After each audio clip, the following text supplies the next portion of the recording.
This week we are talking about the big news in the community. Poshmark has been acquired by Naver. We're going to give you a deep dive into everything we know so far, and stay till the end because there are going to be some more conspiracy theories that you guys all seem to really love. Now, disclaimer before we get started, we are not going to be talking about the merger or anything stock related. If you have those questions, we would recommend you speak to a financial professional that you work with, because I don't want to be fired. Yes, as you guys know from our quarterly earnings calls, he cannot cover that, but what we can cover is what this means for you as a seller and what this could look like going forward. All right, so what exactly happened?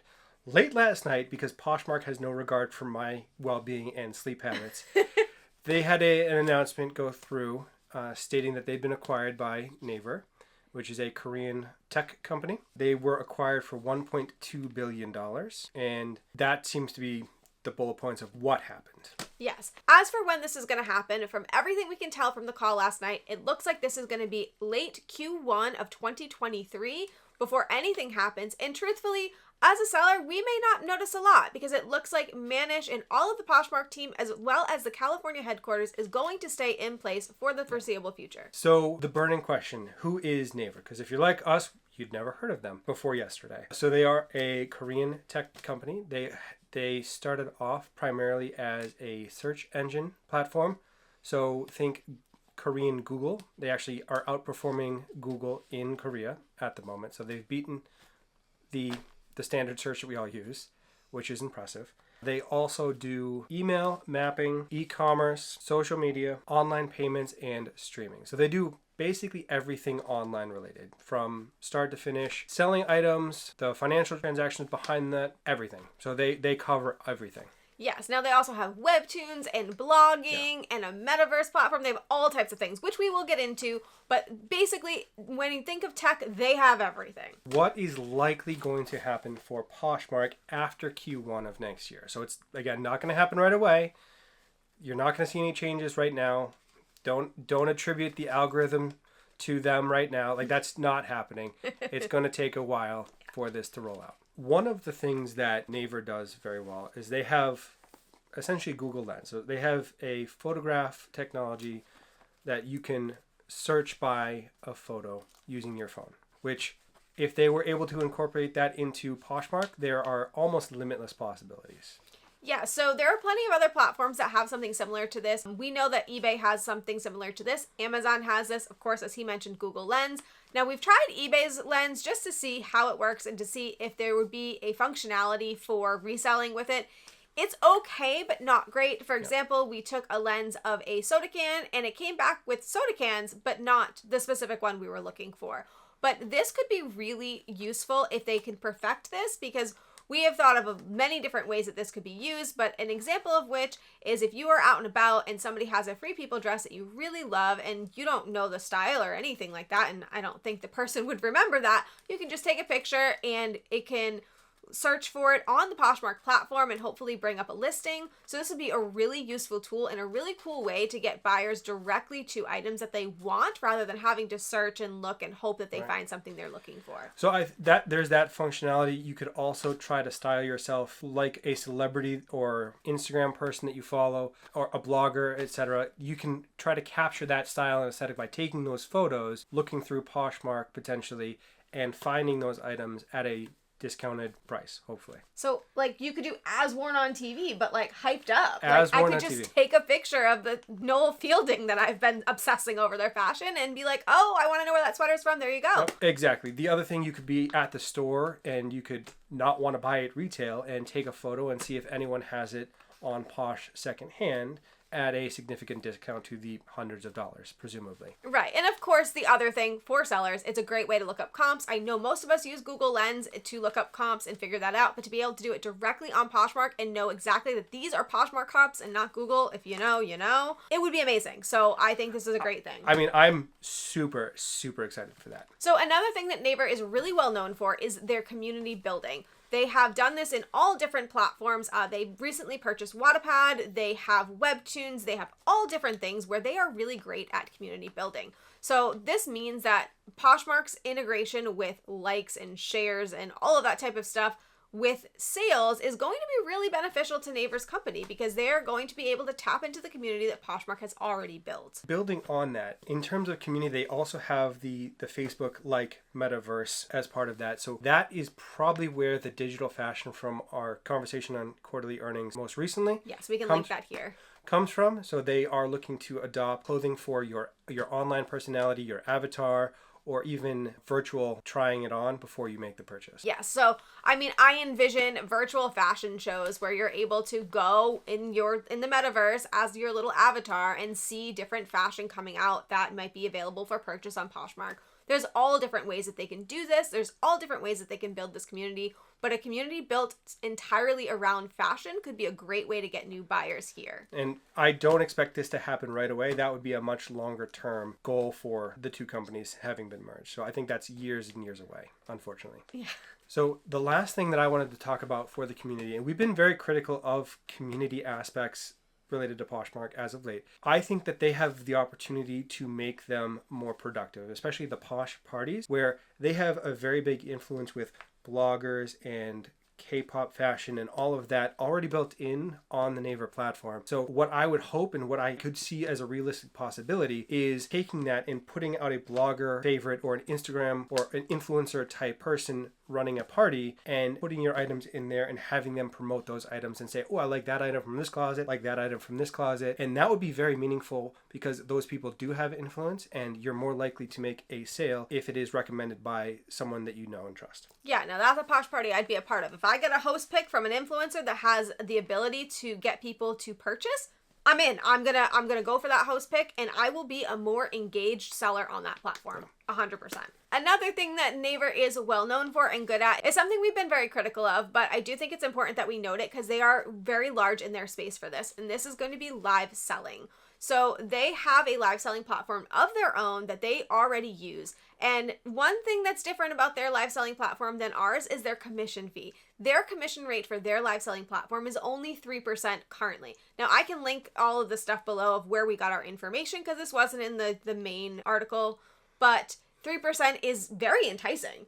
So 3% makes it almost worth it. If they gave a haircut to the 20% as an incentive for live selling, I think they would get a much higher adoption rate for sellers. Yeah, so I don't know if that means a lower commission rate for auctions is in our future. It's possible, but they also have other features that are really cool that we don't quite have yet. One thing is they're able to notify their buyers in advance that there is going to be a show, kind of update them and send them like what to see, sneak peeks, things like that. So that's a really cool thing. And they also have a messaging feature where they're able to talk directly with their buyers without having to just do it live. So they have really great ways to deepen the relationship with the buyer on these live sales to make them more fruitful. Next up, we're going to talk about the algorithm. Now, we had mentioned that it's not going to make any changes right away, but it is important to note that algorithm changes are likely to come down the line.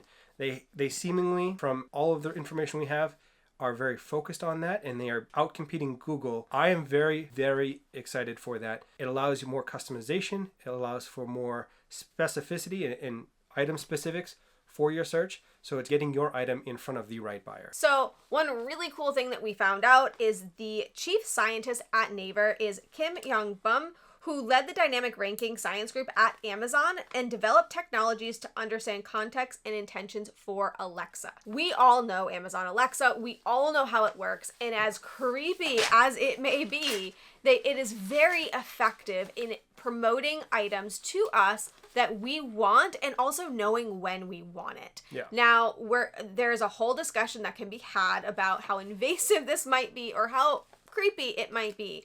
But it is proven to work, and that is why it's done. So I think it is really interesting to think about what this could mean for Poshmark and how this can be used. I think the way we should think of how the search may work is instead of just taking your search terms and pulling up an item that matches that term, they're also going to be taking your habits. So they're also going to be taking past searches for different items and looking at what you didn't like or what you did like and trying to marry that information together to give you the perfect item for you. That's also going to come in forms of recommended listings. They're very likely going to give you recommendations after you purchase an item or after you've been searching for items that are going to be more tailored to exactly what you're looking for. based on all of your previous habits, not just what you typed in. So I think, yeah, going into that, it's going to be, as an example, if you look for free people dresses and you seem to gravitate towards the maxi dresses versus the mini dresses or even the mid dresses, if you type in free people dresses, they're going to curate that even further based off of their basic stocking of your habits online, to know that you only want to see the maxi dresses because that's what you've been looking at, that's what you bought in the past. So it is going to be a very, very much more curated kind of shopping experience, which is a good thing, but it is also important to be mindful of it creates a larger opportunity for mistakes and your item to be lost in the shuffle. Yeah, so this reminds me that we should mention keywords here. So one thing that I think is going to be really important going forward is really honing in on your keywords and knowing your buyer implicitly. So what I mean by this is, for example, a trend right now is biker core. So say that I am really great at taking all my leather jackets and I'm putting biker core on all of them. And I have this buyer that is specifically searching for biker core items. They're not typing in leather jacket, they're typing in biker core jacket, right? And then I get lazy and I don't put it in there. I just put leather jacket. My buyer that's looking for biker core jackets isn't going to find me anymore because it's no longer relevant to them because I didn't use the things that they were using to hone in on their item. So it's going to be really important that we understand our buyers, we understand exactly what they would be looking for, and that we give all of that information. Make a well-rounded description and title. It's going to be so important, and I think it's actually really exciting. It's going to take more effort, and you're going to have to devote more time to thinking like a shopper, but it should pay off in the end, because in the notes from the call, they said that they're looking to improve the conversion rate on sales. So they liked Poshmark's conversion rate already, but they're looking to improve that. And the easiest way I can see to do that is to even further target us in a creepy kind of way. Yeah, and an improved conversion rate only means great things for us. So give me all those creepy dollars. I am here for them. So the last thing we need to cover before we get into the conspiracy theories and concerns that I'm sure you guys are all looking for is one of the probably biggest things that could be coming, and something that Tyler has been very, very excited about and also critical that hasn't happened yet, but going global. They mentioned it on the call. They mentioned it in the write-up that they gave, but the intention is to go global, and that could mean big things for Poshmark. So, I mean, the starting point obviously would be to link Posh Canada, US, Australia, India, all of the places they already have a presence, so that you have access to those buyers. But then to use the Naver network of areas of influence where they are already fully into those markets, Japan, South Korea, they started entering the UK and a bunch of the other Southeast Asian countries. So having access to those buyers as well is a tremendous opportunity. And if they figure it out, they have the potential to match eBay in that regard in terms of eBay's global shipping program. I would be very excited to see if Poshmark could figure that out. Yeah, that would be amazing. You know we love global shipping, so global shipping on Posh, I'm in. So moving into the concerns. Now, I did want to say we did put a post out, and we asked you guys for your questions, and we only got one, but I think it's a really good concern, so I think we should start with that, and then we'll get into our own personal concerns. So the first concern that was brought up to our attention was, what do we think is going to happen with the USPS postal deal that Poshmark currently has? So honestly, I think that was a bedrock part of the agreement. That's probably one of the things that moved it over the line to be completed. Naver probably looked at that and goes, you have a flat rate shipping agreement with the post office for $8 for anything up to £5. Yes, I want that. Yes. Yeah, I mean, they did mention it on the call last night that was a selling point for them. That was something that they really enjoyed. So I do not predict any adverse things happening to that. If anything, it would only get better. I don't think there's anything going to change, though. Honestly, it seems like it's something that Naver is really supportive of. So I think we're good there. We're going to stay with our rate. So brace yourselves, everyone. The ads are coming. It's inevitable. It is going to happen. They mentioned it on the quarterly earnings call. They've looked at it probably for years. They mentioned it just now on the merger agreement call that they are going to be very interested in capitalizing and profiting off of the Poshmark engaged user base. So they mentioned several times that the average user that is engaged is on the app once a day for at least 25 minutes. And they're going to take advantage of that, and they're going to give you ads, and they're going to sell that space on Poshmark to make extra money.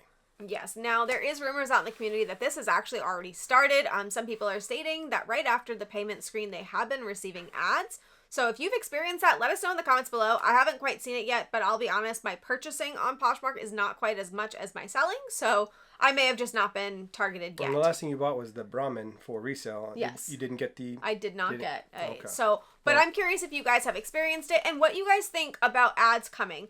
Frankly, for me, if the conversion rate is going up for sales and they are giving more reasons for me to be on the app that is fruitful for my business, I will be okay with it. What I will not be okay with is if they are forcing interactions that are not genuine, making me share other people's closets for reasons I do not know, just to keep me on the app and feeding me ads for that. So that's my take. If it's good for my business, I'm here for it. I'll come to the app. If it's just to promote, more engagement on their app, but nothing for me, I don't want to be fed ads. Yeah.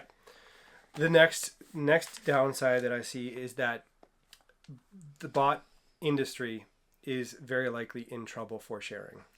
I would say fairly confidently that feeds into the ad concern. Poshmark has a very vested interest in keeping you, the person, not you, a bot, on the platform, looking at items and shopping, seeing other promoted information, etc. And as a tech company, I fully expect that Naver has the capability to crack down on third-party bots sharing closets and creating fake engagement. Yes, I do think that is very likely. I am hopeful that with that, they are going to have easier ways for us to do those tedious tasks and have other tasks on there that they really want us to engage in, whether that be communities, whether that be learning about fashion, types of things that we can really kind of sink our teeth into rather than just mindless, sharing and stuff like that. I'm hopeful that that's what it's going to be rather than kind of doing the same tasks that Poshmark already has. But unfortunately, yes, I do think bots might be coming to an end. So yeah, I would expect that they should streamline the share process and some of that, given their focus on technology and building a community and building a seamless platform where you can find yourself lost there for hours at a time. So I am hopeful for that, but I am concerned that it is going to kill the automated systems that are in place. All right, so are you guys ready for conspiracy theories? Because you guys seem to love them, so why not, right? So we just covered the Posh Fest where they announced the rollback of the algorithm. I very much, conspiracy theory Tyler, believe that is related to the Naver acquisition. So I expect that they had to revert the search back to the old to show something that wasn't garbage, to make them want to buy Poshmark, not hand them this horrible thing and say, here you go, fix it. Just say, it does work. It's not perfect, but we'd really love for you to turn it into this wonderful Ferrari of selling platform. Please help us. Not just we're helpless, we don't know what we're doing. Please, for the love of God, save us. To add to that conspiracy theory, it is possible, and I will get you a screenshot if I can prove this true. The Wall Street Journal actually reported on this merger 5 days before we actually found out about it, which means that this has been in the works, and Poshmark rolling back the algorithm actually happened after the Journal reported on it. So I don't know. Before PoshFest, and they didn't tell us. So I'm going to put that up here if I can get it. If it's not there, that means I was not able to validate it. But yeah, that's the rumor in the community. So I don't know. So my next conspiracy, which I don't really think is a conspiracy, this has been in the works for a long time, and they have not mentioned it, and they've kept a very tight lid on it. No one has been told about this. No, so when they said that they did all this stuff for us out of love, I think it might be love for Naver. I'm just saying. Well, so I think if that's the case, they have for a long time been mentioning K-pop in the quarterly earnings calls. They've been talking about digital fashion. They've been dropping clues, but they have not actually been open with their intentions. And this has probably been going on for months, if not years, at this point. Absolutely. Is that all you have? Those are the main ones that I have so far. Okay, so we know these are all conspiracy theories, and they're going to be a little bit crazy, and they're not something based in reality, so let's just take this with a grain of salt. But we know that the chief scientist at Naver worked on Alexa from Amazon. And we know that Amazon Alexa listens to everything we do and say and can recommend things really creepily about exactly what we want. I have a conspiracy theory that this is coming to Poshmark, that this means that our phone is going to start listening to our conversations and what we're saying, and we're going to start seeing recommendations on exactly what we've said on Poshmark. So, for example, I've been talking about lazy oaf sweaters a lot, and I would expect that eventually Poshmark is going to start showing me on my main feed lazy oaf sweaters just because I said it on the phone while I was talking to my husband. My only hope for this not happening is that every single app and every single company is doing this. So the type of phone that you have, that's built in. So Samsung, Apple, they're all doing that. Facebook is doing that. You have it installed on your phone. Google is doing that. Amazon is doing that.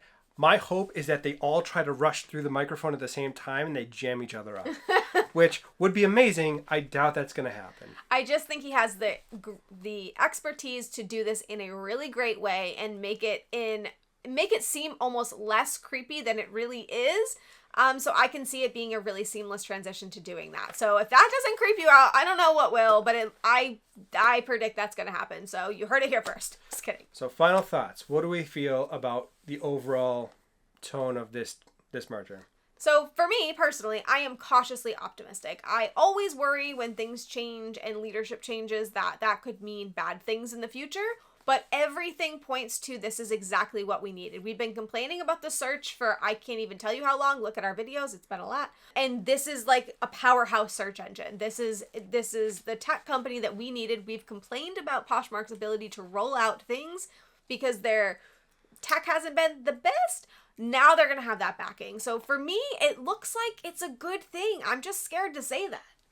Yeah, I'm very cautiously optimistic. So I'm going to watch what happens and reserve my opinions, but overall I think I'm fairly optimistic on this. So fixing the search and making it more seamless, being more curated towards the buyer is something that we can all agree is a good thing. If that like turns into a sale more than it used to, that's a win for everybody across the board, including Poshmark and Naver. And they have a vested interest in fixing that. Do I think that their photo capabilities are a tremendous advantage if they can figure that out? Yes.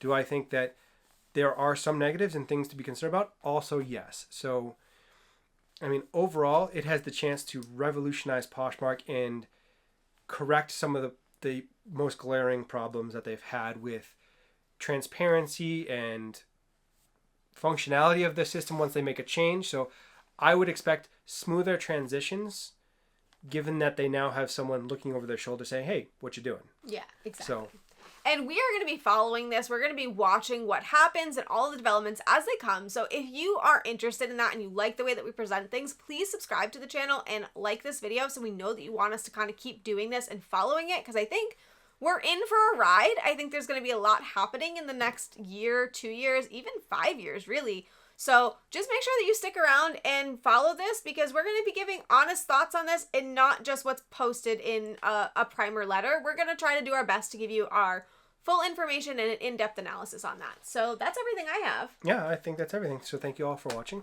Thank you guys so much for watching. We will be back soon with a new video, but of course it'll be a little bit later to you guys because this one's a day early.